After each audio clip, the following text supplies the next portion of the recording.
नहीं, झकास और बिंदास तो एक ही हो गया। एक तो बच्चा जो नहीं बोल रहे वो उदास होंगे। नाम मनजीत सिंह, रहने वाला पटना का, और लगभग 21 साल का सफर है आरसीएम का। 21 साल पहले शुरू किए थे और आज आरसीएम भारत की एकमात्र ऐसी कंपनी है जो इस साल अपना सिल्वर जुबली मना रही है।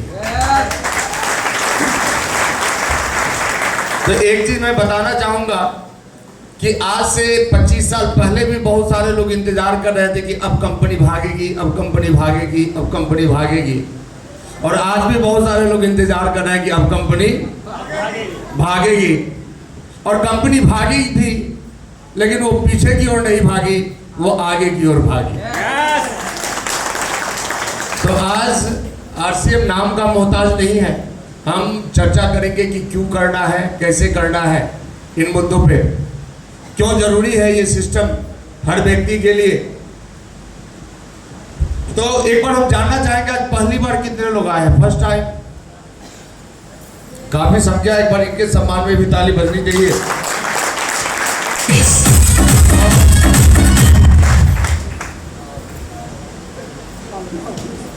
आज की बात अगर नहीं समझ में आया तो हमारा एक छोटा सा चैनल भी है यूट्यूब पे, वहां भी जाके आप देख सकते हैं।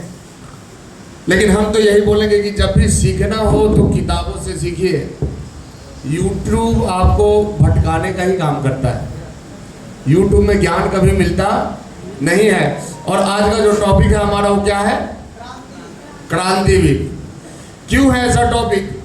क्योंकि जब तक आपके लाइफ में क्रांति नहीं आती है आप कुछ भी कर नहीं पाएंगे।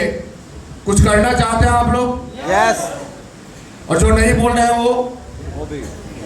वो इंतजार में बैठे हैं कि हमारा तो अपने आप हो जाएगा। देखिए, आप अपने आप कुछ नहीं होता। कहा गया है जैसा कर्म करोगे वैसा फल देगा भगवान, ये है गीता का ज्ञान। तो कर्म तो करना पड़ेगा, बिना कर्म का कुछ भी मिलने वाला नहीं है। देखिए, हमारे यहाँ की जो आदतें हैं हमारे यहाँ के लोगों की, कि हम 8,000, 6,000, 10,000, 12,000 के लिए 8 घंटा 12 घंटा काम भी करने को तैयार हैं और मालिक का गाली भी सुनने को तैयार है। लेकिन जहां बात लाखपति और करोड़पति बनने की होती है वहां हमारे दिमाग का फ्यूज ही उड़ जाता है। तो आज आपको अपना फ्यूज मजबूत करना है, क्योंकि दुनिया में जो बातें हम जानते हैं वो जरूरी नहीं कि सही है। क्योंकि अभी तक हमें क्या बताया गया? देखिए, जब भी लाख और करोड़ की बात होती है आपके दिमाग का फ्यूज क्यों उड़ता है? क्योंकि हमें समझाया गया है बचपन से कि बेटा यदि बहुत कमाना है तो बहुत पढ़ाई करना पड़ेगा। तो जो लोग पढ़ लिए वो तो ठीक है, और जो नहीं पढ़ पाए उनको लगता है कि हम कमा ही नहीं पाएंगे। ऐसा है या नहीं? तो ये फ्यूज बचपन में ही आपका कमजोर कर दिया गया। लेकिन आज हमारा एक सवाल है आपसे, दुनिया में जितने भी अमीरों को आप जानते हैं, अगर दुनिया का नहीं जानते तो भारत के अमीर का नाम तो जानते होंगे आप लोग। धीरू भाई अंबानी कितने पढ़े लिखे थे? 10वां। MDH मसाले वाले कितने पढ़े लिखे थे? 5वां। तांगा चलाते थे दिल्ली में। गौतम अदानी कितने पढ़े लिखे हैं? ग्रेजुएशन फाइनल नहीं किए, जो आज इंडिया के दूसरे सबसे अमीर व्यक्ति हैं।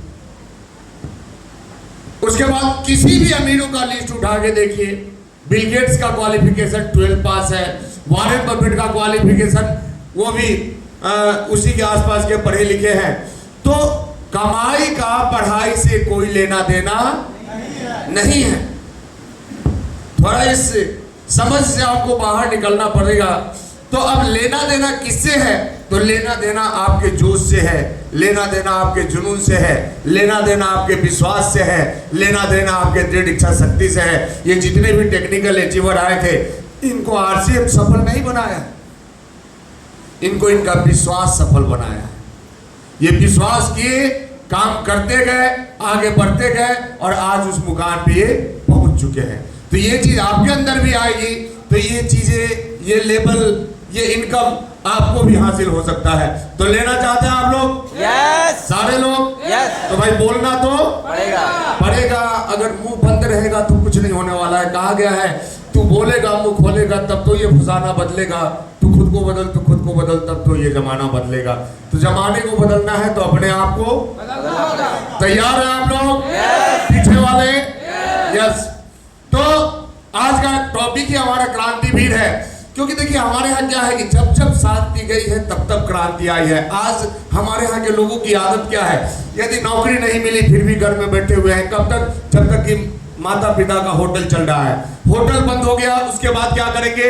बाप दादाओं का जमीन बेचना शुरू करेंगे, लेकिन घर से बाहर नहीं निकलेंगे। और जब सारा खत्म हो जाता है तो वही व्यक्ति आप देखिएगा संपूर्ण क्रांति के जनरल बोगी में बैठ के, वो भी टॉयलेट के पास, दिल्ली चला जाता है पैसा कमाने। तो सोचने वाली बात है, यदि पहले वो दिल्ली चला गया रहता तो बाप दादा का संपत्ति तो नहीं बिकता।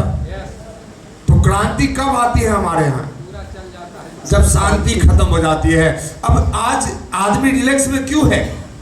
क्योंकि उनकी शांति अभी गई नहीं है। जब तक शांति जाएगी नहीं तब तक क्रांति आएगी नहीं। तो आप लोग उसी कैटेगरी में आना चाहते हैं या फिर अपने अंदर क्रांति पहले लाना चाहते हैं? तैयार हैं? क्योंकि देखिए आज हम यदि बात करें, हमारे देश को राजनीतिक स्वतंत्रता मिलने में 200 साल लग गया। कितना साल? 200 साल। अच्छा बताइए, अंग्रेज ज्यादा थे या इंडियन ज्यादा थे? तो फिर 200 साल क्यों लगा? क्योंकि वही बात थी कि सब जगह की शांति एक साथ गई नहीं थी। अंग्रेज क्या, बहुत दिमाग वाले लोग थे। वो क्या किए, धीरे धीरे कब्जा करना चालू किए। पहले गुजरात को पकड़े, फिर उड़ीसा को पकड़े, फिर बंगाल को कैप्चर किया। और जब पूरे देश की शांति खत्म हो गई तब युद्ध का बिगुल फूका गया था हमारे यहाँ 1857 में। याद है ना आपको? और तब जाके हमारा देश आजाद हुआ। तो यदि यही शांति पहले चली गई रहती तो हमारा देश पहले ही आजाद हो जाता। तो ये तो बात थी राजनीति की आजादी की, लड़ाई की। उसके बाद हमारे यहाँ जब देश आजाद हुआ तो खाद्यान्न का कमी था, तो फिर एक और क्रांति आई। कौन सी क्रांति? और उसके बाद हमारे यहाँ फर्टिलाइजर का इस्तेमाल ज्यादा होने लगा। यूरिया, फास्फोरस, जो आप खेत में डालते हैं वो हरित क्रांति के बाद ही हुआ। और इसके बाद कभी भी अन्न की कमी नहीं हुई। अन्न की वजह से अब हमारे देश में लोग भूखे नहीं मरते हैं। इतना अन्न है कि भारत अब दूसरे देश में भी सप्लाई करता है। मामला यहीं पे खत्म नहीं हुआ। इसके बाद हमारे यहाँ दूध की कमी हुई, क्योंकि हमारे यहाँ पहले 2 तरह की गायें हुआ करती थी, एक देसी और दूसरा पहाड़ी। देसी गाय 6 लीटर, 7 लीटर, 8 लीटर दूध देती थी, और पहाड़ी गाय को आज भी उसका दूध लोटे में निकाला जाता है। तो उसके बाद श्वेत क्रांति जब हुआ 1970 में, तब बाहर से हमारे यहाँ गाय आना शुरू की, जिसको हम लोग क्या बोले? जर्सी गाय। और ये ऐसी गाय है जो कि 100 लीटर, 125 लीटर, 150 लीटर दूध दिया करती है। पता है ना आपको? तो उसके बाद हमारे यहाँ दूध का कमी नहीं हुआ। फिर आया नीली क्रांति मछली के लिए, भूरी क्रांति उर्वरक के लिए, जर्द क्रांति, पीली क्रांति, और जितनी भी क्रांति आई उसके बाद उस समस्या का समाधान हो गया। वो समस्या ही खत्म हो गई। और तब जाके हमारे यहाँ क्या हुआ? नोट बंद हुआ, नोटबंदी। और वहां से क्या शुरू हुआ? आर्थिक क्रांति, आर्थिक आजादी की क्रांति। अब देखिए बहुत सारे लोगों को समझ में नहीं है कि नोटबंदी से कैसे हो गया। देखिए समझना बात की बात है। आज भारत का वस्तु स्थिति क्या है? आज भारत वर्ल्ड का 4था सबसे बड़ा क्या है? अर्थव्यवस्था। यानी कि इंडिया का पोजीशन कहां आ गया? 4था नंबर पे आ गया पूरे वर्ल्ड में, जो कि टॉप 10 में भी नहीं हुआ करता था। और कैसे हुआ? तो देखिए ये जो नोटबंदी हुआ था, ये अच्छा हुआ था या बुरा हुआ था? नहीं, बहुत सारे लोगों को लगता है कि बहुत बुरा हुआ था। इससे फायदा क्या हुआ? देखिए इससे ये फायदा हुआ कि आपके नोट का वैल्यू बरकरार रह गया।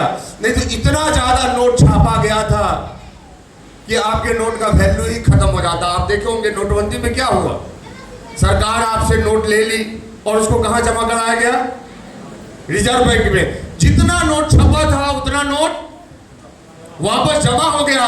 तो बताइए कि जो जलाया गया था वो कौन सा नोट था, या जो पानी में बहाया गया था वो कौन सा नोट था? और आपको लग रहा होगा कि वो जाली नोट था। तो जाली नोट को बहाने का जरूरत क्या है? वो जाली नहीं था, वो भी ओरिजिनली था। यानी कि जरूरत से ज्यादा छप गया था नोट हमारे यहाँ, चाहे जैसे भी छपा हो। हम लोग इस पे ज्यादा चर्चा नहीं करेंगे। लेकिन यहाँ से क्या शुरू हुआ? यहाँ से आर्थिक आजादी शुरू हुई, क्योंकि इसके बाद हम लोग कहाँ आ गए? डिजिटल दुनिया में आ गए। आज देखिए, आप पानी पूरी खाते हैं और 10 रुपया देना हो तो पर्स नहीं निकालता कोई, क्या निकालता है? मोबाइल निकालता है। और जितना भी डिजिटल ट्रांजैक्शन होता है वो ओरिजिनल होता है, और उसके बदले में उसको टैक्स पे करना होता है। सरकार चलती कैसे है? इसी से चलती है। तो यहाँ से हुआ आर्थिक आजादी का प्रारंभ। और आने वाले समय में हम आपको बता दें कि अपने यहाँ से भी जो अर्थ का समस्या है ये खत्म होने वाला है। लेकिन ये उसी का खत्म होगा जो कर्म योगी होगा। कर्महीन का समस्या कभी भी खत्म होने वाला नहीं। तो कर्म योगी तो बनना पड़ेगा। तैयार हैं आप लोग? yes. आज यदि हम बात करें, देखिए हमारे देश का हालत ऐसा क्यों है? क्योंकि आज 95% से ऊपर लोग हमारे यहाँ एक ही चीज के भरोसे बैठे हुए हैं, और वो क्या है? नौकरी। इनको नौकरी चाहिए। तो आज भी हम नौकरी के भरोसे बैठे हुए हैं, जबकि नौकरी वाले की हालात क्या है आज? वो ठीक से अपना घर नहीं चला पाते हैं।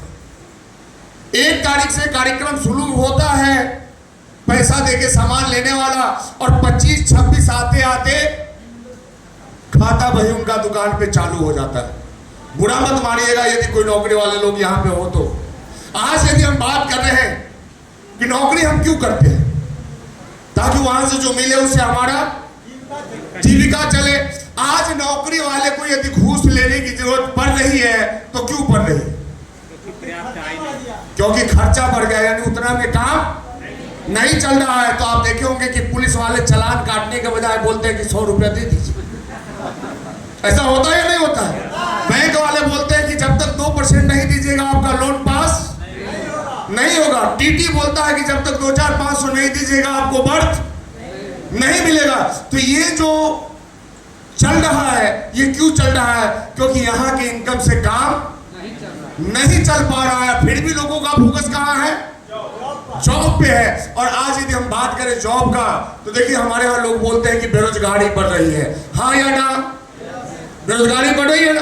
अभी इलेक्शन का टाइम में बहुत सारे लोग बोलते हैं कि भाई तेजस्वी को लाओ तो जॉब का समस्या खत्म हो जाएगा। हम एक बार फेसबुक पे देख रहे थे। देखिए, ये समस्या कभी भी खत्म होने वाली नहीं है। जॉब, जनसंख्या और महंगाई, इसको कोई रिजॉल्व कर ही नहीं सकता, इसको रोका ही नहीं जा सकता। तो बेरोजगारी तो बढ़ेगी। और बेरोजगारी क्या है आप बताइए? क्या है बेरोजगारी? बेरोजगार का मतलब क्या होता है? बेरोजगार का मतलब काम नहीं है। तो काम नहीं है या काम करना नहीं चाहते? हकीकत तो यही है। नहीं, आप बताइए, बेरोजगारी, रोजगार का मतलब नौकरी ही होता है क्या? जो आपके यहाँ दुकान खोल के बैठा है वो रोजगार नहीं है? जो आपके यहाँ ऑटो चला रहा है, टोटो चला रहा है, क्या वो रोजगार नहीं कर रहा है? हम तो नौकरी नहीं करते, तो क्या हम बेरोजगार हैं? नहीं। आपके यहाँ जितने रोजगार वाले जो क्लास 3 और क्लास 4 में 10 रोजगार वाले जितना एक महीने में कमाते हैं, उतना हमारा एक महीने में अकेले ही आता है। जबकि हम रोजगार नहीं करते। तो बेरोजगारी क्या है? ये एक गलत मानसिकता है। और आज हम बताएं हमारे यहाँ वस्तु स्थिति क्या है। तो ये डेटा थोड़ा पुराना है, लेकिन हमारे यहाँ ग्रेजुएट जो है 13% ग्रेजुएट बेरोजगार है। 10 से 12 क्लास वाले 10% लोग बेरोजगार है। 9 क्लास वाले 3 से 4% लोग बेरोजगार है। 5वां पास 1 से 1.25% लोग बेरोजगार है। लेकिन ये देखिए, हमारे यहाँ 1% ऐसे लोग भी बेरोजगार है जो आज तक स्कूल गए ही नहीं। अच्छा बताइए, उनके लिए कौन सा रोजगार बनाया जाए? आज तक स्कूल नहीं गए, वो भी बेरोजगार है। तो देखिए, बेरोजगारी कोई समस्या नहीं है देश की। बेरोजगारी हर व्यक्ति की पर्सनल समस्या है। यानी कि हम इस बेरोजगारी को बेरोजगारी ना बोल के निकम्मापन यदि बोल दे तो इसमें कहीं कोई दो राय नहीं है। नहीं तो अगर आप काम करना चाहते हैं तो दुनिया में काम की कमी है क्या? नहीं। दुनिया में जितने लोग पैसे वाले बने, आप बताइए कैसे बने? नौकरी करके बने वो? नहीं। लेकिन हम क्या है? नौकरी के भरोसे बैठे हुए हैं। और आज जॉब का हाल क्या है? तो देखिए, पूरी दुनिया प्राइवेटाइजेशन की की ओर जा रही है तो दुनिया के साथ साथ भारत भी जा रहा है। और जब प्राइवेट हो जाता है काम तो क्या होता है, काम ज्यादा और दाम कम। जैसे पहले आप देखिए रेलवे में एक पोस्ट होता था सफाई वाले का, उनको क्वार्टर मिलता था, पास मिलता था, हॉस्पिटल फैसिलिटी मिलती थी, रिटायरमेंट के बाद पेंशन मिलता था। आज सफाई वाले को क्या मिलता है, 8,000 रुपया और हरा वाला जैकेट। आज आप अपने ब्लॉक में जाइए, 60% कर्मचारी जो काम करने वाले हैं वो 12,000 रुपया में काम करते हैं। जाके जो ब्लॉक में पता कर लीजिएगा, काम उतना ही है। आज देखिए हमारे यहाँ पोस्ट बढ़ाया गया, क्या, शिक्षाविद। तो जो शिक्षक है उनको उसी 8 घंटे का 80,000 मिलता है और हमारे शिक्षा मित्र वाले को उसी 8 घंटे का 45,000 सरकार देती है। काम बराबर है दोनों का। तो स्कूल में शिक्षा मित्र बढ़ा और बॉर्डर पे सैनिक से अग्निवीर हो गया, यानी जो सर्विस 20 साल का था वो 4 साल का हो गया। ये है हमारे यहाँ जॉब का हाल। और उसके बाद भी हम जॉब के पीछे पड़े हुए हैं। हम यदि बात करें, एयर इंडिया सरकारी से प्राइवेट हो गया, BSNL सरकारी से प्राइवेट हो गया, MTNL सरकारी से प्राइवेट हो गया।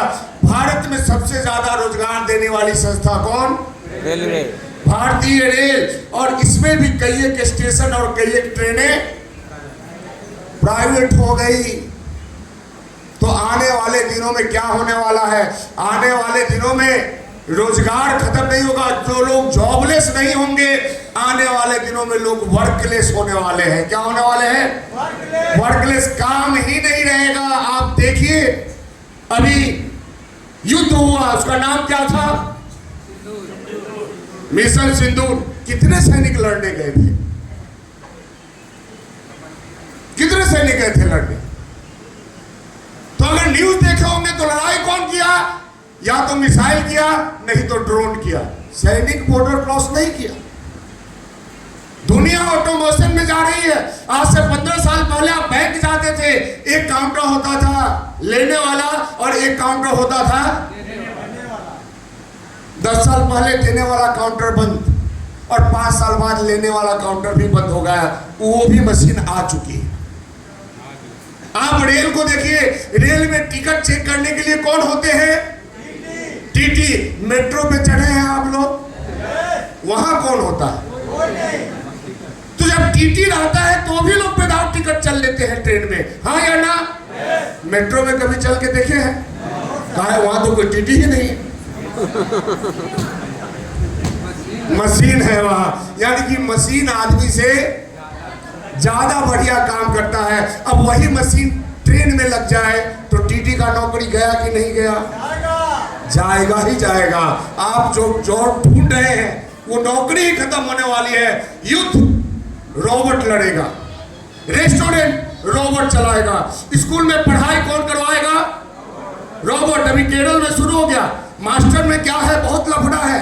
क्या लफड़ा, प्राइमरी का मास्टर, सेकेंडरी का मास्टर, कॉलेज का मास्टर अलग, बीटेक कराने वाला अलग, डॉक्टरी कराने वाला अलग, और हर सब्जेक्ट का अलग। इतिहास कोई और पढ़ाएगा, गणित कोई और पढ़ाएगा, अंग्रेजी कोई और पढ़ाएगा। स्कूल वाले रोबोट को खरीद के ले आएंगे।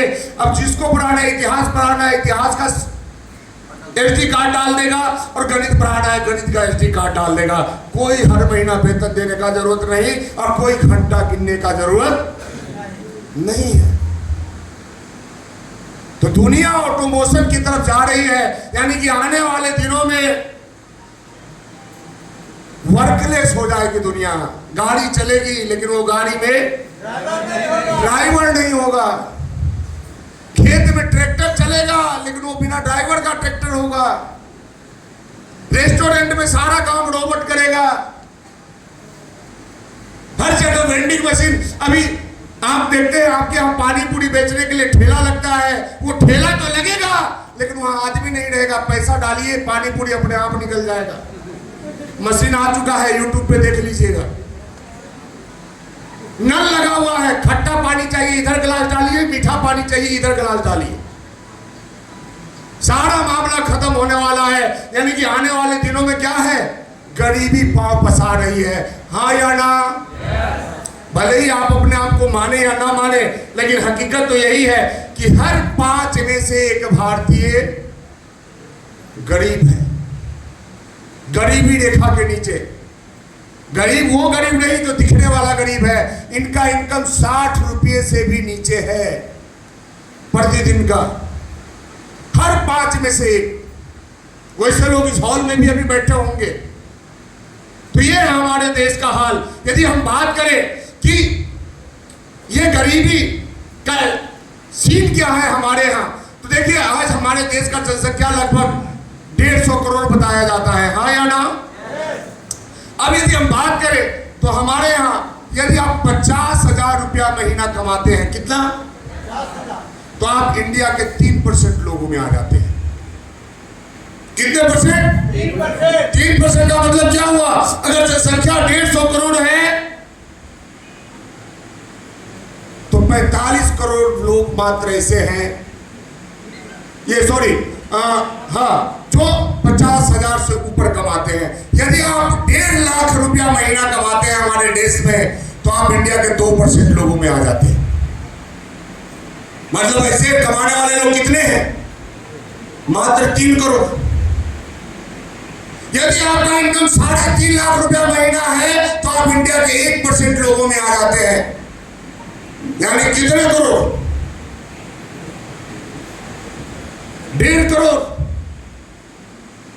यानी लगभग 148 करोड़ लोगों को पीछे आप छोड़ दिए।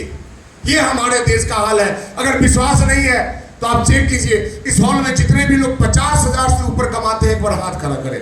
50,000 रुपया से ऊपर महीना, और जिनको गिनना है गिन लीजिए हाथ, पीछे मुड़ के गिन लीजिए आप कि ये डेटा सही है या डेटा गलत है। मुश्किल 20 हाथ खड़ा नहीं हुआ 50,000 से ऊपर में। ये है हमारे देश का हाल। और हमें लगता है कि हमारा तो सब ठीक ही चल रहा है। देखिए, जैसे राजनीति, समाज, इन सब के आधार पे हमको कई एक धर्मों में बांटा गया, कई एक जातियों में बांटा गया, हाँ या ना? कोई हिंदू हो गया, कोई मुसलमान हो गया, कोई क्षत्रिय हो गया, कोई यादव हो गया, कोई पंडित जी हो गए, कोई भूमिहार हो गया। ये कौन बनाया? हमारा समाज। ये भगवान बना के नहीं भेजे। नहीं तो पीके फिल्म में है ना कि ठप्पा है क्या, तो ये हमारा समाज बनाया। उसी तरह अर्थशास्त्र के हिसाब से, फाइनेंस के हिसाब से लोगों को 3 जाति में बांटा गया। कितने जाति में? थोड़ा बोलिए आप लोग, कितने जाति में? 3 जाति में। 3 तरह की जाति है हमारे यहाँ। एक है अपर क्लास, दूसरा है मिडिल क्लास, और तीसरा है लोअर क्लास। सबसे ज्यादा प्रॉब्लम इन दोनों जातियों में है। अब इनमें सारा समस्या यहीं पे है। क्या समस्या है? कि ब्राह्मण के बेटी का शादी ब्राह्मण के बेटे से होगा। ये समस्या कहां है? मिडिल और लोअर में। अगर किसी दूसरे जाति में हो गया तो सवाल हो जाएगा, तो बहुत हंगामा हो जाएगा। लेकिन विराट कोहली का शादी किससे हुआ आज तक कोई पूछने वाला नहीं। अंबानी अपने बेटी का शादी किस जाति में किया, कोई पूछने वाला नहीं। तेंदुलकर की बेटी का शादी कहां होगा, कोई पूछने वाला नहीं। वहां क्या पूछा जाता है? बेटी रिलायंस वाले की है और बेटा पीरामल वाले का है। ये होता है अपर क्लासी। जितना समस्या आपके पास है, जाति, धर्म, ये वो, लंद फंद, सब कहाँ है? नीचे है। तो देखिए, क्लास कैसे तय किया गया? ये लाइफ स्टाइल के आधार पे तय किया गया। और लाइफ स्टाइल हमारा किस चीज के ऊपर डिपेंड करता है? इनकम पे। बोलिए बोलिए बोलिए। इनकम के ऊपर। इनकम पे नहीं, खर्चे पे। ये खर्चे पे। लाइफ स्टाइल किस चीज के ऊपर डिपेंड करता है? खर्चे पे। खर्चे के ऊपर। क्योंकि स्कॉर्पियो हम कमा के भी खरीद सकते हैं, और स्कॉर्पियो बाप दादा के जमीन को बेच के भी खरीद सकते हैं। अब खरीद लिए तो लाइफ स्टाइल बढ़ा कि नहीं बढ़ा? बढ़ गया। तो लोअर क्लास से मिडिल क्लास का लाइफ स्टाइल 4 गुना ज्यादा महंगा होता है, और मिडिल क्लास से अपर क्लास का लाइफ स्टाइल 10 गुना ज्यादा महंगा होता है। सन 1940 में एक लोअर क्लास का जिंदगी जीने में 1 रुपये महीने का खर्च आता था। क्योंकि इनके लाइफ स्टाइल में क्या होता है? जो अपर क्लास का लाइफ स्टाइल होता की कोई कमी। इनके बेटे को नहीं सोचना है कि बड़ा होके हम क्या करेंगे। मिडिल क्लास का जो लाइफ स्टाइल होता है ये कंफर्ट वाला होता है, यानी आराम, कंप्रोमाइज नहीं, कंफर्ट, आराम का होता है। और जो लोअर क्लास का लाइफ स्टाइल है ये स्ट्रगल वाला होता है, यानी कि संघर्ष। आज आप मिडिल क्लास में क्यों कंफ्यूज हो रहे हैं, कंप्रोमाइज वाला या कंफर्ट जोन वाला? इसलिए कि दिमाग आपका बोल रहा है कि आप मिडिल क्लास में हैं और पॉकेट कहां खड़ा कर दिया, लोअर क्लास में। क्योंकि आपके लाइफ में कोई भी संघर्ष है इसका मतलब ये है कि आप लोअर क्लास में आ चुके। बेटी का शादी करना है, पैसे का दिक्कत है, आप लोअर क्लास के हैं। घर बनाना है, पैसा नहीं है, आप लोअर क्लास के हैं। बच्चे को पढ़ाना है और पैसे का जुगाड़ करना है, इसका मतलब ये है कि आप लोअर क्लास में आ चुके हैं और आपको पता नहीं है। तो देखिए सन 1940 में लोअर क्लास का जिंदगी जीने में 1 रुपये महीने का खर्च आता था। कितना? थोड़ा पीछे वाले, कितना? 1 रुपया। तो मिडिल क्लास का खर्च कितना हुआ? 4 रुपया। और अपर क्लास का खर्च कितना हुआ? 40 रुपया महीना। फिर आया 1960, महंगाई बढ़ी और जो घर 1 रुपये में चलता था उनका खर्च हो गया 10 रुपया महीना। फिर आया 1980, जो घर 10 में चलता था उनका खर्च हो गया 100 रुपया महीना। फिर आया सन 2000, जो घर 100 में चलता था उनका खर्च हो गया 1000 रुपया महीना। फिर आया सन 2020 और जो घर 1000 में चलता था उनका खर्च हो गया 10,000। कौन से क्लास का? लोअर क्लास का। तो मिडिल क्लास का खर्च कितना हुआ? 40,000। और अपर क्लास का खर्च कितना हुआ? 4 लाख 1 महीने का। कौन से साल में? 2020 में। आज हम लोग 2025 में हैं और आज कोई घर ऐसा है जो 15,000 से कम में चल जाता हो? 15,000 से कम में कोई वीर पुरुष है यहाँ बैठा हुआ जो अपना घर चला ले? नहीं चल सकता। और आज मिडिल क्लास का खर्च कितना है? कम से कम 60,000 रुपया महीना।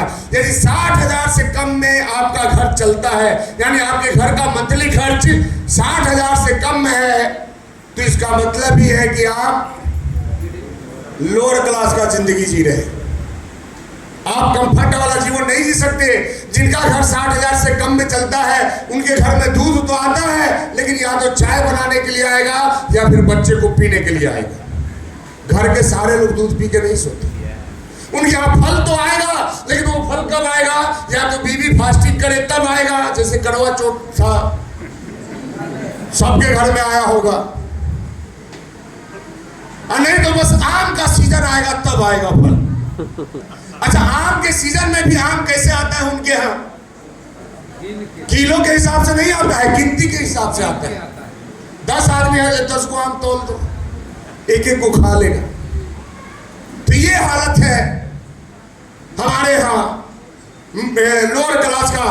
अब मिडिल क्लास में जाने के लिए आपका मिनिमम खर्च 60,000 से ऊपर और 6 लाख रुपए के नीचे होना चाहिए।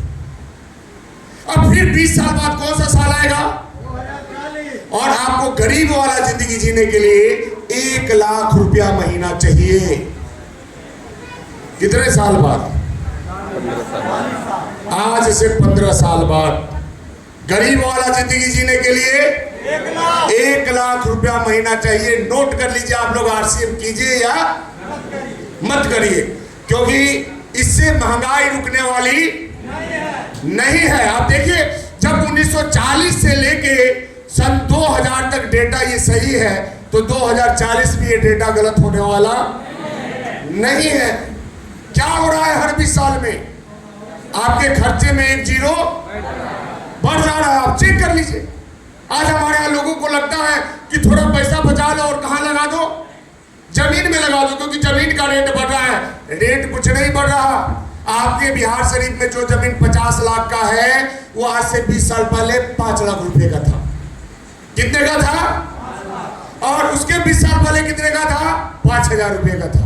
और 20 साल बाद वही जमीन कितने का होगा? 5 करोड़ का होगा। 1 जीरो लगा दीजिए। चलिए, जमीन का कैलकुलेशन नहीं समझ में आता है, दूध समझ में आता है ना। आज दूध आपके यहाँ कैसे किलो है? 60 रुपये। ये 60 वाला दूध 20 साल पहले कितने का था? हटा दीजिए 1 जीरो। और 20 साल बाद कितने का होगा? लगा दीजिए एक जीरो। आज समोसा कितने का है आपके यहाँ? ये 10 वाला समोसा 20 साल पहले कितने का था? हटा दीजिए एक जीरो। 1 रुपये का था कि नहीं था? और 20 साल बाद कितने का मिलेगा? लगा दीजिए एक जीरो। कोई भी सामान हो, कोई भी सामान। आज नमक कैसे खरीदते हैं आप लोग? ये 30 रुपये वाला नमक 20 साल पहले कितने का था? हटा दीजिए एक जीरो। और 20 साल बाद कितने का मिलेगा? लगा दीजिए एक जीरो। यानी कि यदि आप चाहते हैं कि गरीबी खत्म हो आपके यहां से, तो आपको इनकम में क्या करना पड़ेगा? जीरो को बढ़ाना पड़ेगा, जो कि नौकरी करने से तो बढ़ने वाली नहीं है। अब मुद्दा क्या है? क्या उपाय है आपके पास? आरसीएम तो समझ में आता नहीं है। आरसीएम के अलावा कोई उपाय बता दीजिए आप, जो ये गरीबी से आपको बाहर निकाल दे, जो आपके तकदीर और तस्वीर को बदल दे। क्योंकि हमारे पास पैसा कमाने का पहला उपाय क्या है? जॉब। और जॉब का हालत क्या है? सॉरी, गंभीर। यानी ये तो आपके जीरो को खत्म नहीं कर सकता, नहीं कर पाएगा, जीरो वाले प्रॉब्लम को। अब जिनको जॉब नहीं मिलता वो हमारे यहाँ क्या करते हैं? और खेती में हमारे यहाँ किसान का हाल क्या है? नाम आते ही लगता है कि कोई गरीब सामने आगे खड़ा हो गया। अच्छा, हम गलत बोल रहे हैं क्या? बेचारा लाचार, क्योंकि इनका काम सिर्फ इनके मेहनत से नहीं चलता, इनका काम इनके भाग्य से भी चलता है। और कलयुग में इनका भाग्य कैसा है? इनका भाग्य ऐसा है कि जब बारिश चाहिए उस समय बारिश होगा नहीं, और जब नहीं चाहिए उस समय बाढ़ आ जाएगा। तो ये भी महंगाई का टक्कर नहीं ले सकते। अब तीसरा क्या बचा हमारे पास? बिजनेस। अच्छा बताइए, इससे महंगाई का टक्कर लिया जा सकता है कि नहीं लिया जा सकता? हाँ या ना? यस, लिया जा सकता है। तो अब यदि हम बिजनेस की बात करें, यदि हम बिजनेस की बात करें, तो आज जो भी बिजनेस हमारे यहां है, 2 तरह का बिजनेस है हमारे यहां। ध्यान दीजिएगा आप लोग। कितने तरह का बिजनेस है? 2 तरह का बिजनेस है। एक वो बिजनेस जो आपके समझ में आता है,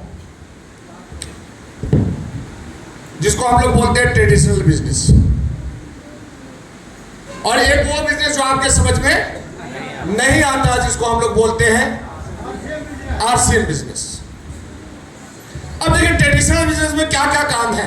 या तो आप कंपनी खोल लीजिए, मैन्युफैक्चरिंग प्लांट लगा लीजिए, या तो आप मिडिल मैन बन जाइए, मतलब C&F बन जाइए, होलसेलर बन जाइए, डीलर बन जाइए, एजेंट बन जाइए, रिटेलर बन जाइए, या तो आप एडवर्टाइजर बन जाइए, और या फिर आप कस्टमर बन जाइए। दुनिया का कोई भी बिजनेस यही 4 प्रकार के लोग करते हैं। यही 4 प्रकार का काम है दुनिया के किसी भी बिजनेस में। अब आप लोग बता दीजिए, ये तो पता चल गया कि अगर हमें महंगाई को टक्कर देना है तो क्या करना पड़ेगा? बिजनेस करना पड़ेगा। तो आप लोग कंपनी खोल सकते हैं? क्योंकि बिजनेस क्या चीज से चलता है? बिजनेस चलता है औकात से। पूंजी थोड़ा स्टैंडर्ड शब्द हो गया, और स्टैंडर्ड हमको अच्छा नहीं लगता है, तो हम लोग औकात का बात करेंगे। तो क्या कंपनी खोलने का कैपेसिटी है आपका? नहीं। यानी कि ये बिजनेस तो हाथ से गया। और यही लोग क्या होते हैं? अमीर होते हैं। अब दूसरा क्या बचा? Middle man. मिडिल मैन में C&F है, डीलर है, डिस्ट्रीब्यूटर है। अगर ये सब लेना हो तो कितना पैसा लगेगा?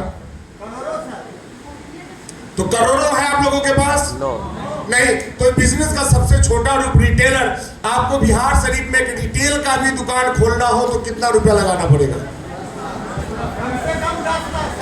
कम से कम 10 लाख। और ये 10 लाख वाले दुकान में हर ग्राहक नहीं जाएंगे। क्यों? क्योंकि 1 से 2 लाख रुपया मालिक ले लेगा पगड़ी, और 3 से 4 लाख रुपया लग जाएगा फर्नीचर। तो 6-7 लाख रुपया तो उधर ही लग गया। अब 2 लाख में कौन सा माल लेके आएंगे आप? बाहर का तो छोड़ दीजिए, आरसीएम में कोई पीयूसी खोल लेता है और 2 लाख का माल रखता है, उसके यहाँ आरसीएम वाले नहीं जाते हैं सामान लेने, क्योंकि वहां धूल के अलावा कुछ दिखता ही नहीं। अब इस बिजनेस को करके क्या कर लेंगे आप? आपका जिंदगी बदल सकता है क्या? नहीं। और आज हमारे यहाँ बाहर वाले बिजनेस का हाल क्या है? रो रहे हैं लोग। क्यों?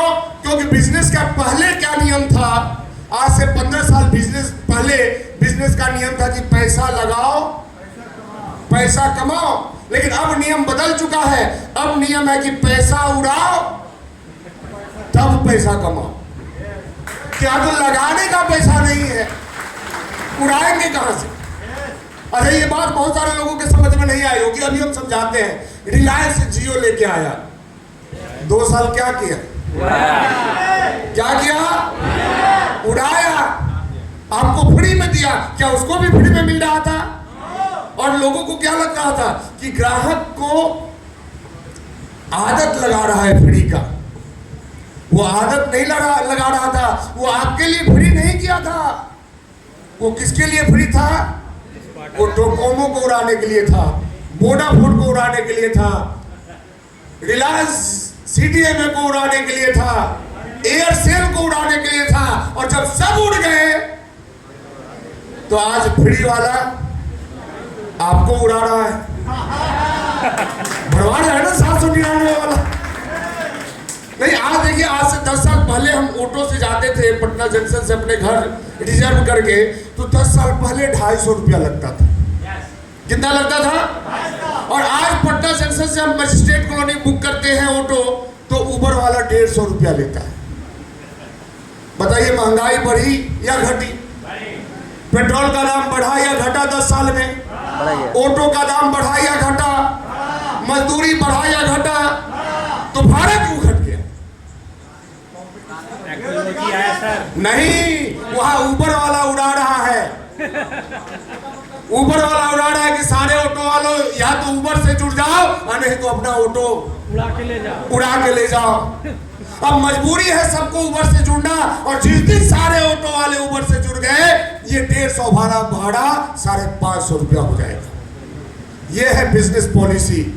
आज मोबाइल वालों का बिजनेस अमेजॉन खा गया, कपड़ों वालों का बिजनेस अमेजॉन खा गया, जूता वाले का बिजनेस अमेजॉन खा गया। अभी आप बिहार शरीफ में हैं, सिर्फ अमेजॉन और फ्लिपकार्ट जानते हैं। अभी एक आ गया ब्लिंकिट। राशन लेना हो, सब्जी लेना हो, कुछ भी लेना हो, ऑर्डर लगाइए, 10 मिनट में आपके घर पे हाजिर। बाहर वाले दिन में भेजते हैं, सुबह 8 बजे से रात के 8 बजे तक। 12 बजे रात में आपको चाय पीने का मन है, दूध खत्म हो गया, ब्लिंकिट में ऑर्डर लगाइए, 12 बजे दूध लेके हाजिर। बताइए, किराना वाले टक्कर लेंगे ब्लिंकिट का? ये टक्कर लेंगे बिग बास्केट का? बिग बास्केट किसकी कंपनी है? टाटा की। जियो मार्ट किसकी कंपनी है? अंबानी की। इंस्टामार्ट किसकी कंपनी है? स्विगी वालों की। अब उन लोगों का टक्कर यहाँ का किराना दुकान वाला ले सकता है क्या? वो एक बार आएगा, अब बोल देगा कि 2000 के सामान पे 5 किलो चीनी फ्री, इनका दुकान उड़ जाएगा। तो आज का बिजनेस पॉलिसी क्या है?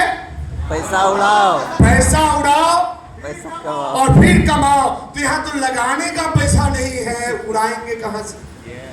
अभी कितने लोग यहाँ बैठे होंगे जो टिकट भी दूसरे से कटवाए होंगे। और हम गलत बोल रहे हैं क्या? तो 150 में जहां पसीना निकल रहा हो, वहां 1.5 करोड़ का बात आप कहां कर सकते हैं? यानी कि मिडिल मैन वाला भी कहां गया। अब तीसरा क्या बचा? बताने वाला काम। अच्छा, बताने वाला काम हम लोग कर सकते हैं या नहीं? हाँ या ना? यस कर सकते हैं। लेकिन हम लोग बात किस बिजनेस का कर रहे हैं? ट्रेडिशनल का, जहां मैगी आता है, बिस्किट में ब्रिटानिया आता है, पार्ले जी आता है, हॉर्लिक्स आता है, कंप्लान आता है, एमडीएच आता है, अशोक मसाला आता है, डमरू अगरबत्ती आता है। कोई एक बार आपके बोला कि थोड़ा मेरा लक्ष्य आप बता दीजिए? क्योंकि यहाँ बताने वाला काम किसको मिलता है? जो ऑलरेडी नंबर 1 है। और आपका कौन सा नंबर है? तो हमारे पास या तो नंबर ही नहीं है, और कुछ लोगों के पास नंबर है भी तो वो अपना नंबर नहीं है, हमारे चश्मे का नंबर होता है। इसके अलावा कोई भी नंबर नहीं होता। तो ये काम भी आपके हाथ से गया। अब बचा क्या? कस्टमर, यानी कि चुपचाप कहीं से भी कमा के लाइए और आराम से बैठ के खाइए और गरीबी का मजा उठाइए, क्योंकि पैसा बचेगा ही नहीं तो आप अमीर बनेंगे कहां से? ऐसा थोड़ी है कि आपने पैसा नहीं कमाया, आप बहुत पैसा कमाए हैं, लेकिन दिक्कत क्या है कि हमारे बचता ही नहीं। लेकिन आरसीएम में क्या हुआ? आरसीएम में हमारे आदरणीय टीसी सर बोले कि हमें पता है कि नए भारत का निर्माण तभी हो पाएगा जब हमारे देश के लोगों का निर्माण होगा, क्योंकि लोग अमीर नहीं होंगे तो देश भी अमीर नहीं हो सकता। और यदि लोगों को अमीर बनाना हो तो क्या करना पड़ेगा? बिजनेस ही लोगों को करना पड़ेगा। लेकिन बिजनेस में कितने तरह का काम है? 4 तरह का। तो कंपनी बोले कि ये 2 काम हम करेंगे। कौन सा? बनाने वाला और पहुंचाने वाला। और कंपनी बोले कि ये 2 काम आप कर लीजिए। कौन सा? खाने वाला और बताने वाला। यानी कंपनी बोले कि हम आपको पार्टनर बना रहे हैं, हमारा काम रहेगा बनाना और पहुंचाना, और आपका काम रहेगा खाना और बताना। और दोनों आदमी ईमानदारी से काम कीजिए और उसके बदले में हम क्या देंगे? पीवी का 41% तक कमीशन आपके घर में पहुंचा देंगे। 41%। अब प्रोडक्ट खाने से पार्टनरशिप मिल रहा हो तो लेना चाहिए कि नहीं लेना चाहिए? लेना चाहिए। लेकिन आपको लग रहा होगा सर बहुत सारे लोग लिए थे, उनको कहां मिला? तो पार्टनरशिप कब चलता है? जब दोनों पार्टनर ईमानदार रहे। तो कंपनी ईमानदारी से 20 साल पहले बनाना शुरू की, 25 साल पहले, आज भी बना रही है। 20 साल पहले, 25 साल पहले पहुंचाना शुरू की, आज भी पहुंचा रही है। लेकिन आप जितने भी साल पहले आरसीएम में आए, क्या आप उतने साल से खा रहे हैं? या क्या आप उतने साल से बता रहे हैं? तो यहाँ तो खाने में भी दिक्कत है और तो जब पार्टनरशिप, जब काम में ही दिक्कत है तो किस बात का पार्टनरशिप और कौन से बात का पैसा आपको कंपनी देगी? नहीं, हम बताइए, आप बताइए कि ईमानदारी से बताएगा कौन? जो ईमानदारी से, और ईमानदारी से खाएगा कौन? जिसको प्रोडक्ट अच्छा लगेगा। लेकिन यहां हो क्या रहा है? इस हॉल में जितने भी लोग बैठे हैं, आधे लोगों का खरीदारी कितने का होता होगा? 200 का, 300 का, 150 का। लोग 20-20 रुपया भी खरीदते हैं। और 100 रुपये का खरीदेंगे और अगले ही महीने पासबुक लेके पहुंच जाएंगे, हमारा आया क्या? क्या आ जाएगा? नहीं बताइए, 100 रुपये में क्या कंपनी लिख दिया जाए आपके नाम? अच्छा, कंपनी लिख भी दिया जाए तो आप चला लेंगे क्या? वहां जो सिक्योरिटी गार्ड है ना, उसका वेतन भी आप नहीं दे पाएंगे। हकीकत यही है। तो पार्टनरशिप चलता है ईमानदारी से, और जितने भी लोग ईमानदारी से खाए हैं और ईमानदारी से बताए हैं, आज सबके घर में पैसा आ रहा है। और जिसके घर में नहीं जा रहा है, समझ जाइए कि वो आदमी क्या है? बेईमानी किया है, बेईमान है, वो गड़बड़ा है। वो ईमानदारी उसके अंदर है ही नहीं, इसलिए उसके पास पैसा नहीं आया। तो देखिए, ईमानदारी से खाना और ईमानदारी से बताना, यही तो है आरसीएम। अब इसमें ऐसा क्या है जो आपसे नहीं हो सकता? आप खा नहीं सकते हैं या बता नहीं सकते? बताइए, क्या नहीं कर सकते हैं? दोनों ही कर सकते हैं। लेकिन हम एक धारणा बना लिए हैं, हमारे यहाँ जाके नौकरी कर लीजिए तो आपका इज्जत बढ़ जाता है और अपना काम करने में आपका इज्जत नहीं। बहुत सारे लोग बोलते हैं, अरे ये काम हमारे स्टैंडर्ड का नहीं है। पहले एक बार अपना स्टैंडर्ड तो चेक कर लीजिए। हाँ, अभी ऑटो पकड़ के जाना हो तो आधा लटक के आगे वाले सीट पे बैठते हैं, और वैसा भी व्यक्ति बोलता है कि ये काम हमारे स्टैंडर्ड का नहीं। और ये काम आपके स्टैंडर्ड का नहीं है, या आप इस काम के स्टैंडर्ड के नहीं है। क्योंकि ये काम उन लोगों के लिए बना जो अमीर बनना चाहते हैं। क्या बनना चाहते हैं? अमीर बनना चाहते हैं। अगर बिजनेस कौन करता है? अमीर जिनको बनना है वो बिजनेस करता है। बिजनेस कभी भी वर्तमान के लिए नहीं होता। बिजनेस किस चीज के लिए होता है? फ्यूचर के लिए। लेकिन चूंकि हमको कुछ पता है नहीं तो हमें क्या लगता है कि हम बिजनेस करके वर्तमान बना रहे हैं। जैसे मान लीजिए कोई हमारे यहाँ कोई बिजनेस किया। कौन सा बिजनेस? कोई ई रिक्शा खरीद लिया। कितने का आता है ई रिक्शा? 2 लाख का। अच्छा, ये ई रिक्शा वाला डेली कमाता कितना होगा? 500,000, यानी कि महीने का या तो 15,000 नहीं तो 30,000। 15 से 30,000। और ई रिक्शा वाले को क्या लगता है कि हम 20,000 या 30,000 रुपया महीना कमा रहे हैं। ये मूर्ख है, ये भ्रम में है, ये महामूर्ख आदमी है। क्योंकि बिजनेस में कमाई कब होती है? जब आपका ब्रेक इवन पॉइंट टूटता है। अब ये ई रिक्शा वाला सुबह 5 बजे इसको पता चले कि संजीवी 8 बजे आती है तो 8 बजे इसका ई रिक्शा कहाँ होता है? स्टेशन में, रेलवे स्टेशन पे। और वहां जाके क्या करेगा? वहां जाके चिल्लाएगा खड़ा होके, कचहरी कचहरी कचहरी, bus stand bus stand bus stand. चिल्लाता है कि नहीं चिल्लाता है? यस, चिल्लाता। देखिए गलती उसकी नहीं है। दुनिया का कोई भी बिजनेस बिना बोले चलता नहीं है। नहीं चलेगा। जो लोग 50-60 लाख का बस खरीदे हैं वो भी चिल्लाने के लिए आदमी रखते हैं। अभी जाइए बस स्टैंड, सब चिल्लाएगा नवादा नवादा नवादा, पटना पटना पटना। चिल्लाता है कि नहीं चिल्लाता है? लोग 60-60 लाख लगा के चिल्ला रहे हैं और आप कह रहे हैं कि ये काम हमारे स्टैंडर्ड का नहीं। अब देखिए ये कितना रुपया कमाया? 30,000 या 15,000 या 20,000 जो भी इसके पास आ रहा है। आप हमको बताइए इसको 2 लाख निकालने में कितना टाइम लगेगा?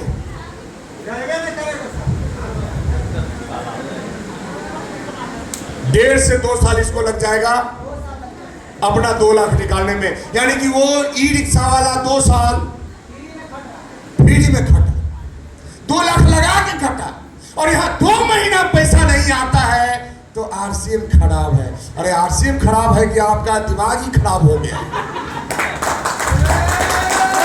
दुनिया के किसी भी बिजनेस में 2 महीने में पैसा नहीं आता, नहीं आता है। 2 साल 3 साल तो पूंजी निकालने में लग जाता है। और आधा से अधिक लोग पूंजी निकालते निकालते खुद ही निकल जाते हैं। नहीं, आप जाकर मार्केट देखिए तो पता चलेगा कि अभी 4 महीना पहले यहाँ चश्मे का दुकान था, अब चश्मा खत्म हो गया है, ब्यूटी पार्लर खुल गया। 2 साल बाद आइएगा तो ब्यूटी पार्लर बंद हो गया, अब वहां समोसा बिक रहा है। तो लोग कमा रहे हैं या डुबा रहे हैं? डुबाने का काम चल रहा है, कमाने का काम नहीं चल रहा। इसलिए बोले बिजनेस से भी आपका काम नहीं चलने वाला है। और यदि चाहते हैं कि बिजनेस आपके काम को चलाए तो वो बिजनेस ट्रेडिशनल वाला नहीं होना चाहिए, वो बिजनेस आरसीएम वाला होना चाहिए। नहीं, बताइए आपका नहीं भी चला तो क्या जाने वाला है? कुछ नहीं। तो बिजनेस कौन सा ठीक है जहां कुछ आने वाला नहीं है या नहीं? यस। तो अब यदि इतना पे भी नहीं समझ में आएगा, अब क्यों नहीं समझ में आता है? कि क्या पता है, एक बहुत अच्छा कहावत है, जिंदगी फिर भी बेहतर से काम चल नहीं रहा है, लेकिन हम तो फलाने बाबू हैं, हम आरसीएम कैसे करेंगे? तो देखिए बाबू बनना छोड़िए, नहीं तो आने वाला समय बहुत ही खतरनाक होने वाला है। आज हमारे यहाँ नौकरी वाले की वस्तुस्थिति क्या है? ये एक दिन खुश होते हैं अपने कमाई को देख के और दुखी हो जाते हैं महंगाई को देख के। नहीं, आप देखिए आज हमारे यहाँ जितने भी नौकरी वाले हैं, आप जब ये ज्वाइन किए थे, हमें याद है जब शिक्षा मित्र आया था तो उनका वेतन कितना था? 1500 से शुरू हुआ था वेतन।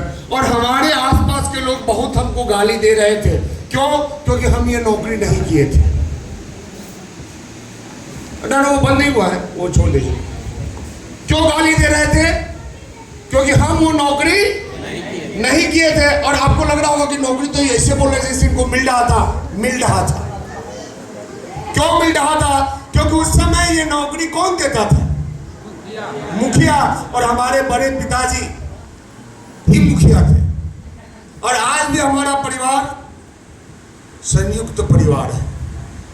तो जिसके घर में 45 साल से मुखिया हो, उसका बेटा बेरोजगार हो सकता है क्या यदि पावर अपने पास हो तो? नहीं। लेकिन हम ये नौकरी नहीं किए थे और लोग हम पे हंस रहे थे। तो ये 1500 वाले, जब इनको 1500 आता था लगभग 2003-04 में, उस समय आरसीएम से मेरे पास 226 रुपया आता था। कितना आता था? 226। यानी हमसे 10 गुना ज्यादा ये कमाते थे। 20 साल हो गया, 20 साल ये भी काम किए, 20 साल हम भी काम किए। ये हमेशा दूसरे का किए और हम हमेशा अपने हिसाब से किए। हम कभी दूसरे का सुने नहीं। इनको नियुक्त किया गया था पढ़ाने के लिए, लेकिन सरकार बोली कि जनगणना भी करना पड़ेगा इनको। अभी देखिए कितना टाइट ड्यूटी है। एक भी शिक्षक या कोई भी कर्मचारी अगर नोटिस आ गया कि आपको इलेक्शन ड्यूटी में जाना है, आप ना नहीं बोल सकते, और ना बोलते ही सस्पेंड। तो 20 साल ये भी मेहनत किए, 20 साल हम भी मेहनत किए। ये 20 साल में 1500 से 45,000 रुपये आ गए। बहुत खुश हैं कि अब हम क्या हो गए, 45,000 वाले हो गए। और हम 226 रुपया से शुरू किए और आज हमारा एवरेज इनकम लगभग 4 लाख रुपए के आसपास। कौन सा income? Average income. Average income. अभी जो लोग बता रहे थे ये अपना हाईएस्ट इनकम बता रहे थे। हमारा हाईएस्ट इनकम 10.5 लाख रुपया है एक महीने का, पिछले मार्च में जो आया। देखिए अब यहाँ इनकम बताने नहीं आया। मेरा इनकम जानने से 1 रुपया आपके घर में आने वाला नहीं, लेकिन ये कॉन्सेप्ट जानने से एक दिन ये 10 लाख आपके घर में भी आएगा। अब देखिए 20 साल का अंतर है। मुद्दा ये नहीं है कि हम इनसे 10 गुना ज्यादा कमा रहे हैं। मुद्दा अब शुरू होता है। 20 साल में ये भी काम किए, हम भी काम किए। ये 45,000 पे पहुंचे, हम 4 लाख पे पहुंचे। अब 20 साल बाद ये कहां जाएंगे? जीरो। और 20 साल बाद हम कहां जाएंगे?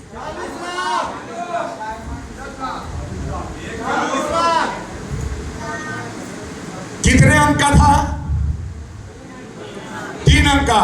और 4 लाख कितने अंक का होता है? कितने अंक का? यानी 20 साल में कितना अंक जुड़ा? 3 अंक। और 20 साल और मेहनत कर दिए और 3 अंक और जुड़ जाए तो एक महीने का इनकम कितने का होगा? गिनना है जिनको गिन लीजिए। 40 करोड़। कोई रोक नहीं सकता है इस इनकम को, क्योंकि यहाँ जो इनकम आता है ये कंपनी के भरोसे नहीं आता है, हमारे मेहनत के भरोसे आता है। और ये आएगा तो आएगा, कोई नहीं रोक सकता। ऐसे अभी बहुत सारे लोगों को लग रहा होगा कि ऐसे ही बोलते हैं सब, तो 20 साल पहले भी लोगों को लगता था ऐसे ही बोलते हैं। आज आ रहा है कि नहीं आ रहा है? तो अब देखिए यहाँ दिक्कत क्या है, ये फंसे हुए रहते हैं। जब 1500 मिलता था, 5000 हुआ, तो जब ये 5000 कमाते थे तो चाय 1 रुपये का मिलता था। और आज ये 20,000 कमाते हैं तो चाय कितने का हो गया? 10 रुपये। 1 रुपया वाला चाय आप गिलास में पीते थे, याद है आपको? और 10 रुपया वाला चाय हमारे समझ में आज तक नहीं आया कि पीने वाला चाय है या चाटने वाला चाय। नहीं, पीने वाला चाय 2 घुट में खत्म हो जाता है चाय। और आज से 20 साल बाद यही चाय आपको 100 रुपये में मिलेगा, लेकिन गिलास ऐसा होगा कि आप पिएंगे नहीं, उसमें एक साथ सीख मिलेगा, बस डालिए। यही होने वाला है। तो अब सोच के देखिए, यदि आपको गरीबपुर से अमीरपुर की ओर तक जाना है, जाना चाहते हैं आप लोग? यस। तो कौन सा सीढ़ी है? कौन सा सीढ़ी है? Network marketing. Network marketing. अच्छा, नेटवर्क मार्केटिंग में भी 1000 कंपनी है और हर कोई आता है, क्या बोलता है? मेरे में आ जाओ, मेरी कंपनी बेहतर। आरसी में तो पैसा ही नहीं, आरसी में हवा है। पैसा कहाँ है? पैसा उनके कंपनी में। अब हमें एक चीज बताइए, आप जितने भी कंपनी को जानते हैं, सबसे ज्यादा प्रोडक्ट किसके पास है? आरसीएम, यानी प्रोडक्ट में नंबर 1 कौन? आरसीएम, सबसे ज्यादा दुकान आपको किसका दिखता है? आरसीएम, यानी दुकान में नंबर 1 कौन? आरसीएम, सबसे ज्यादा डिस्ट्रीब्यूटर किसका दिखता है? आरसीएम, यानी नंबर ऑफ डिस्ट्रीब्यूटर में ज्यादा कौन? आरसीएम, सबसे ज्यादा कमाने वाले लोग आपको कहाँ दिखते हैं? आरसीएम, यानी कमाई में नंबर 1 कौन? आरसीएम, तो जब हर चीज में नंबर 1 आरसीएम है, तो कंपनी नंबर 1 कौन सी होगी? आरसीएम। होगी कि नहीं होगी? Yes. तो यहाँ बताने का जरूरत नहीं है, दिखता है, और जो दिखता है वही बिकता है। तो यदि आपको गरीबपुर से अमीरपुर जाना है तो मात्र एक प्लेटफॉर्म है, वो नेटवर्क मार्केटिंग। आज देखिए, यदि हम बात करें कि नेटवर्क मार्केटिंग क्या है, तो नेटवर्क मार्केटिंग जोड़ने का बिजनेस नहीं है, ये प्रोडक्ट सेलिंग का बिजनेस नहीं है, ये क्या है? ये वेल्थ क्रिएशन का बिजनेस है, अमीर बनने का बिजनेस है। नहीं, आपके सामने सिकंदर जी बैठे हुए रोड पे किताब बेचा करते थे, आज कितना कमा रहे होते? 10-20 हजार। क्योंकि उस समय जब भी किताब बेचते थे, उस समय किताब बेचने वाले का कमाई किताब से नहीं होता था, नौकरी वाले फॉर्म से होता था। याद है? खरीद के भरे आप लोग? आज कितना फॉर्म खरीदते हैं? सारा ऑनलाइन, यानी फॉर्म दुकान बंद, और कुछ दिन में किताब दुकान भी बंद हो जाएगा। नहीं, इनका हुआ अगर आरसीएम कर लेगा क्योंकि सारा ऑनलाइन आ जाएगा, सब ऑनलाइन हो जाएगा, ये होने वाला है। तो क्यों करना है? एक किताब है, why we want to be rich. ये किताब लिखा हुआ है डोनाल्ड ट्रंप और रॉबर्ट टी कियोसाकी का, हिंदी में भी है, हम आपको अमीर क्यों बनाना चाहते हैं। और इस किताब में इन्होंने बताया है कि नेटवर्क मार्केटिंग एक ऐसा प्लेटफॉर्म है जो गरीब को भी खरबपति बनाने का टारगेट रखता है, ताकत रखता है। तो बनना चाहते हैं आप लोग खरबपति? यस। तो जिंदगी यदि 21वीं सदी में जी रहे हैं, तो काम भी 21वीं सदी का करना होगा। 21वीं सदी वाला करना पड़ेगा। तैयार है आप लोग करने के लिए? यस। भैया बताइए, ये पेटीएम वाला एक छोटे से दुकान में सिम बेचा करता था, और आज ये करोड़पति बन गया। क्या है पेटीएम वाले के पास? कोई बैंक है? कोई ब्रांच है? नो। क्या है? नेटवर्क। नेटवर्क है। आज आप देखिए, एक सेल्समैन जो किसी दुकान में सेल्समैन हुआ करता था, आज ये वर्ल्ड का सबसे अमीर व्यक्ति बन गया। जेफ बेजोस, अमेजॉन का मालिक। क्या है अमेजॉन के पास? नेटवर्क। नेटवर्क है। हम यदि बात करें ओला का, बात करें उबर का, तो जब ये लोग नेटवर्क बना के अमीर बन गए, तो यही नेटवर्क आप बना लीजिए, तो आप अमीर बन सकते हैं या नहीं बन सकते? यस। कोई रोक सकता है क्या? नो। कोई नहीं रोक सकता है। तो देखिए, किसी ने कहा है कि किसी के पैरों पे गिरकर कामयाबी पाने के बदले अपने पैरों पे चलकर कुछ बनने की ठान लो, दुनिया की हर ताकत आपके सामने सर झुकाएगी। यानी अपने पैर पे खड़ा होना पड़ेगा। तैयार है? यस। अपना काम खुद करना पड़ेगा। तैयार है? यस। अपनी जिम्मेदारी खुद लेनी पड़ेगी। तैयार है? यस। देखिए, हमारे पास 2 तरह का काम है। एक काम जहाँ 8 घंटा होता है काम, और एक काम जहाँ 1 घंटा भी करेंगे तो भी काम चलेगा। अब 8 घंटा वाला काम करने के बाद क्या आती है आपके पास? गरीबी। और 1 घंटा वाला काम करने के बाद क्या आती है आपके पास? अमीरी। 8 घंटा वाला काम करने के लिए आपको 20 साल पढ़ाई करना पड़ता है, हर जगह लाइन में लगना पड़ता है, फॉर्म भरना पड़ता है, 15 से 20 लाख रुपया आपको खर्च करना पड़ता है अपने स्टडी पे।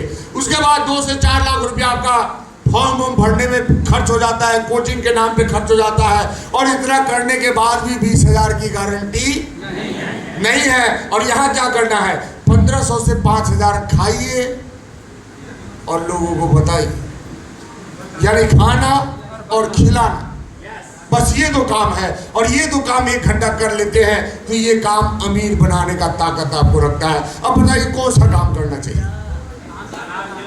खिलाना बताना। बताइए, कौन सा काम? खिलाना बताना। खिलाना और खाना और खिलाना। खाना और बताना। क्या? खाना और बताना। खाना और बताना। तो खाने के लिए तैयार है? यस। बताने के लिए तैयार है? यस। आप नहीं है तैयार? नहीं चाहिए पैसा? यस। तो बोलना पड़ेगा, बिना बोले कुछ नहीं होगा। तो देखिए, अब देखिए, अगर एक आदमी को भी हम डेली आरसीएम बताए तो क्या हो सकता है? 1 प्लान डेली यदि आप देते हैं, और प्लान देने के बाद जब आप उनसे पूछते हैं कि क्या बात, क्या हुआ, कुछ समझ में आया कि नहीं, तो क्या बोलते हैं कि समझ तो गए, आप 2-4 दिन के बाद आइए। अच्छा, ऐसा बोलते हैं नहीं बोलते हैं? और 2-4 दिन आ गया तो समझ आइए, तो 2-4 दिन तो आ जाएगा लेकिन वो आदमी नहीं आएगा। तो आप बोलिए कि देखिए 2-4 दिन क्यों आप बता रहे हैं? हम आपको जोड़ने नहीं आए हैं, क्योंकि आप जुड़ भी जाइएगा तो एक अठन्नी आरसीएम से मिलने वाला नहीं है। क्यों नहीं मिलेगा?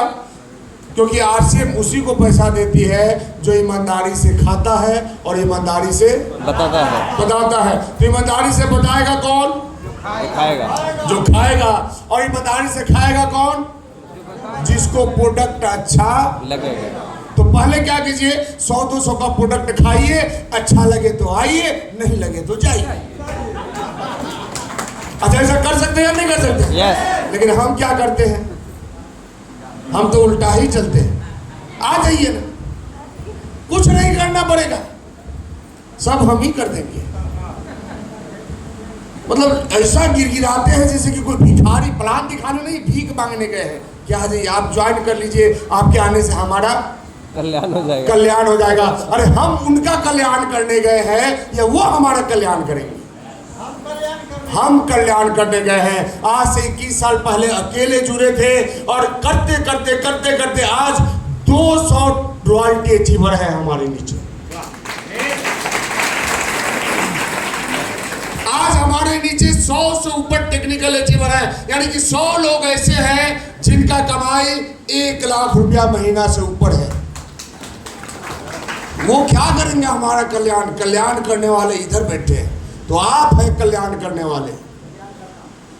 सीधा सा बात है, आ गए तो बेस्ट, नहीं तो नेक्स्ट। अरे हम लोग खुशनसीब हैं, हम लोग भाग्यशाली हैं कि ऐसे देश में पैदा लिए हैं जो जनसंख्या में विश्व का सबसे बड़ा देश है। चाइना भी पीछे हो गया। लोग की कमी है क्या? क्यों किसी के भरोसे बैठे हुए हैं? अब सोच के देखिए, आप एक आदमी को बताते हैं और 100-200 का भी यदि प्रोडक्ट उनको खिलाइए तो 1 महीने में कितने लोगों को बताएंगे? और 30 को अगर 300 का दे दिए तो कितना पीवी हो जाएगा? 9000। यानी कि आपका डायमंड क्लब, यहाँ कितने लोग डायमंड क्लब वाले बैठे हुए, देख लीजिए कितना हाथ खड़ा हुआ। और बोलेंगे कि सर बिजनेस ही नहीं चल रहा, तो डायमंड बनना है तो डायमंड क्लब करना होगा। और करके प्रोडक्ट खरीद के रखने से आपका बिजनेस नहीं चलेगा, बताने से आपका बिजनेस चलेगा। अब सोच के देखिए, आप एक दिन प्लान दिखाए, महीने में 30 लोगों को दिखाते हैं, साल में 365 लोगों को दिखाते हैं। अब हमारा एक सवाल है, यहाँ नए लोग कितने, एक बार हाथ खड़ा कीजिए। नए लोग पहली बार, बहुत सारे लोग हैं। आपका नाम क्या हुआ मैडम? नहीं, मैडम से पूछे, पीछे, आपके पीछे। हाँ,